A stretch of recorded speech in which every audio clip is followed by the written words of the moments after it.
Hello, everybody. Toast to you and all you do. I hope you are enjoying your spring. Oh, that's really funny. The camera, the lighting. But, anyways, so I hope everybody's having a fantastic day. I am out in the garden today, and I am with my lilac bushes. So I thought I would take a minute and let's talk about lilacs.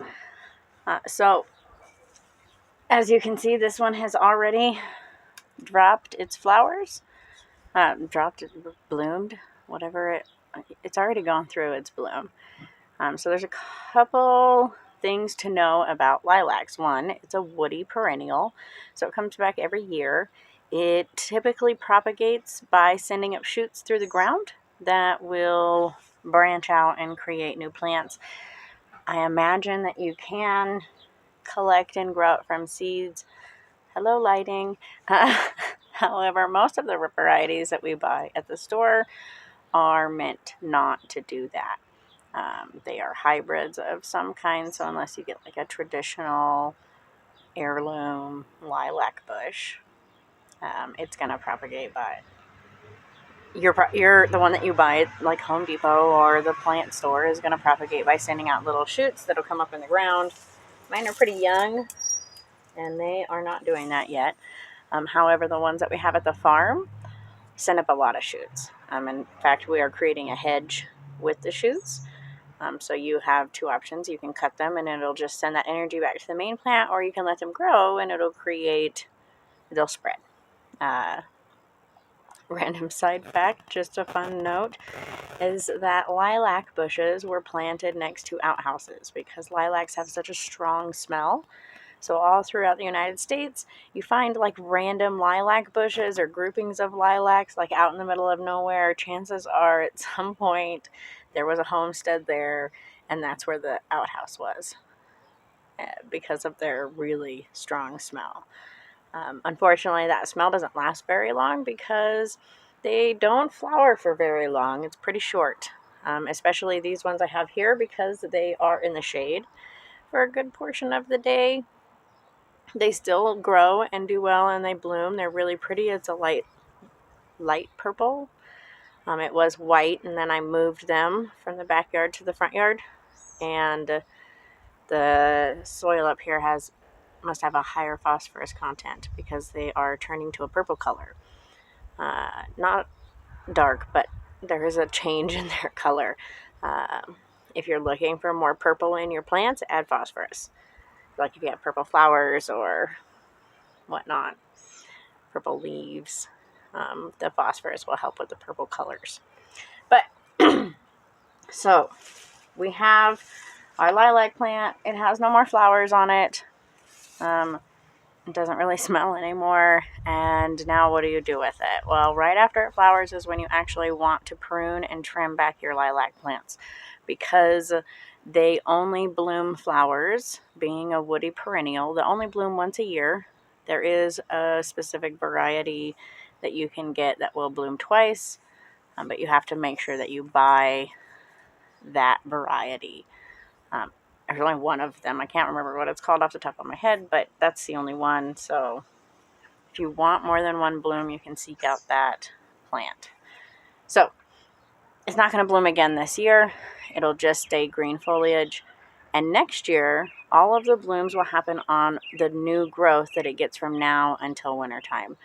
And it actually begins building its buds here soon. Like once these flowers fall off, all of these seeds will come out, and then it'll start growing new leaves and send out some new shoots.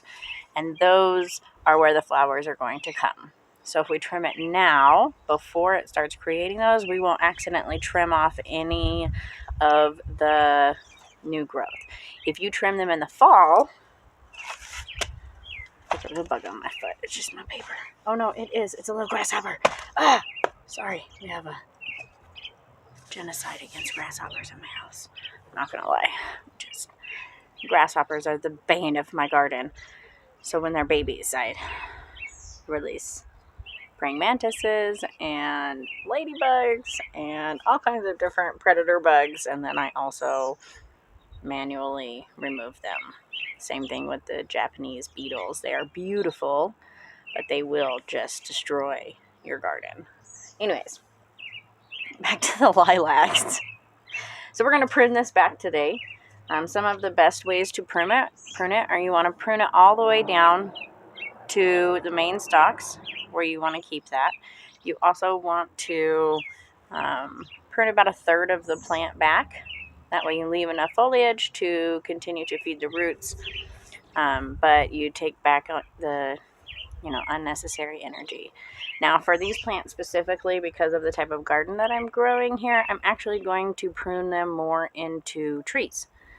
So in order to do that, you can't see, but we'll move the camera. I'm going to trim way down here at the bottom, and we are going to create less at the bottom and leave this stuff at the top. I'll trim this back some, but quite frankly, I don't normally trim off all of the tops. I don't think it's necessary because it's not going to bloom again. Deadheading it really doesn't change much. Some people say that, oh, you'll get more blooms if when you trim this, it comes back as more than, like this has got four stalks on it. So if it comes back as more than 4 stalks, then you might get more flowers. However, if you just leave it and each one of these grows and creates a new thing, then you get all 4 of those. So I think it just kind of depends on who you ask. So I'm going to trim these back. I'll show you the bottom of them real quick.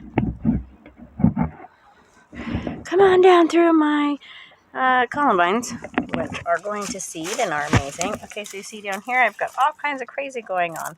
I'm going to trim back all these bottom branches so they just have one main shoot in the middle. And we're going to get rid of a bunch of this undergrowth.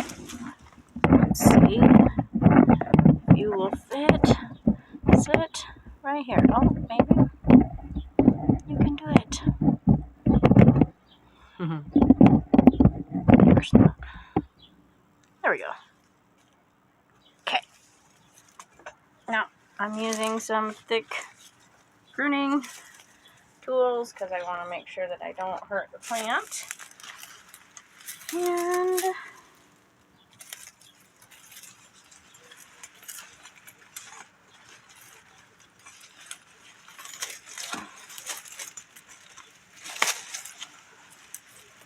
cutting all the way down to the ground here because I don't want all of this extra growth on the bottom.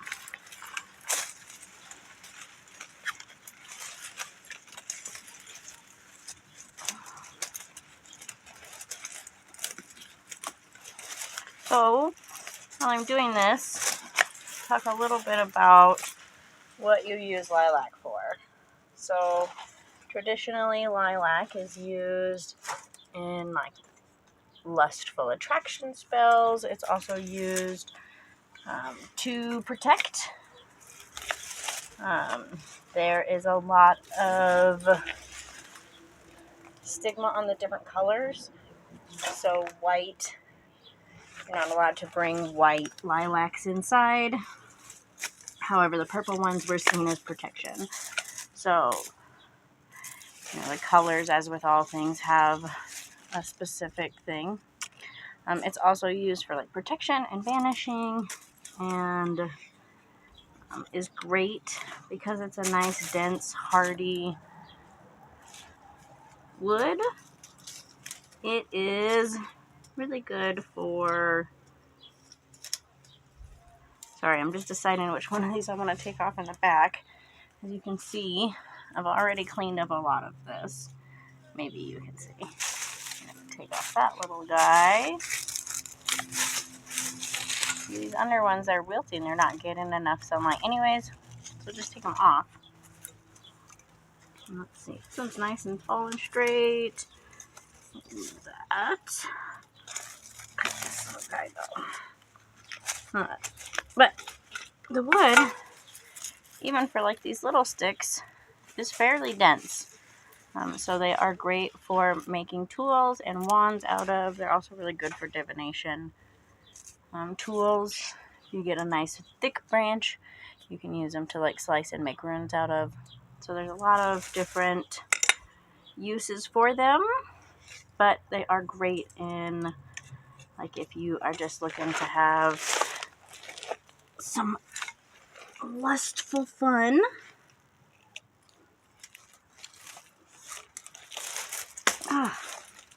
Like, see, this one is gonna make a perfect shaker of some kind. We'll just cut this down off here and here. I have a great little V here to be able to put something. Take off these little branches, and it will make an awesome tool. So we'll keep all of those. We'll strip them down. We will definitely use them. Something else that you can do, because of the way that lilac propagates, some of these branches, say I wanted another lilac bush, I could take some of these clippings and I could put them into some water. I've even seen people who just put them straight into the ground. And then you water them and they will root and make new bushes. You can do this with a lot of perennial bushes like this, elderberry, those white flowered bushes, all those kind of things. So we're going to go around to the other side. One last thing I want to talk about is that the flowers, if you come out and collect the flowers while they're still blooming, they are a natural astringent. So you can do things like mix them with the witch hazel. You mix them with witch hazel, and it makes like a great face toner, cleanser, and